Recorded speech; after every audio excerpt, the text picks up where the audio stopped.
વડોદરા મહાનગરપાલિકાના નાયબ કાર્યપાલક ઇજનેરે કોન્ટ્રાક્ટર પાસે માગેલી લાંચ અંગે કોલ રેકોર્ડિંગમાં છેડછાડ ન હોવાનો રિપોર્ટ 7 વર્ષે આવતા એસીબીએ લાંચ માંગણીનો ગુનો નોંધાયો હતો। ઇજનેર કૌશિક પરમારે હાલ જ કાર્યપાલક ઇજનેરનું પ્રમોશન મેળવ્યું છે। હવે તેમને વોઇસ સેમ્પલ આપવા નોટિસ આપવામાં આવી છે। પાલિકા તંત્રમાં કોલ પર લાંચ માગ્યાનો પહેલો કેસ છે। પાલિકાના કાર્યપાલક ઇજનેર કૌશિક પરમાર સામે 7 વર્ષે 3 લાખની લાંચનો ગુનો નોંધાયો છે।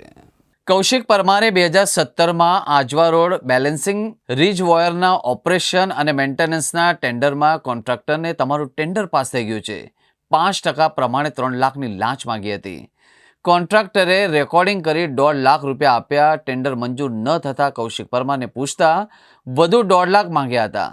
કોન્ટ્રાક્ટરે એસીબીને ફરિયાદ કરતા જ 2017માં છટકું ગોઠવવામાં આવ્યું હતું, પરંતુ આરોપીએ લાંચ નહીં સ્વીકારતા નિષ્ફળ ગયો હતો।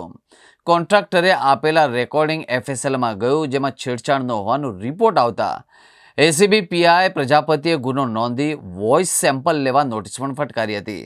કૌશિક પરમારે નોટિસ મળી ન હોવાનું જણાવ્યું હતું। પાલિકા તંત્ર ભ્રષ્ટાચાર માટે બદનામ છે। અગાઉ અનેક અધિકારીઓ કર્મચારીઓ એસીબીના હાથે ઝડપાઈ ચૂક્યા છે, પરંતુ ફોન ઉપર થયેલી લાંચની માંગણી અંગેનો ગુનો પાલિકાના હાલમાં વર્ગ 1ના કાર્યપાલક ઇજનેર સામે નોંધાયો હોય એવો આ પ્રથમ બનાવ હોવાનું બહાર આવ્યું છે। એસીબીના મદદનીશ નિયામક ભેસાણીયાએ કહ્યું કે કોન્ટ્રાક્ટરે આપેલી ફરિયાદ બાદ ગોઠવેલું છટકું નિષ્ફળ ગયું હતું અને કોલ રેકોર્ડિંગની સીડી એફએસએલને મોકલી હતી।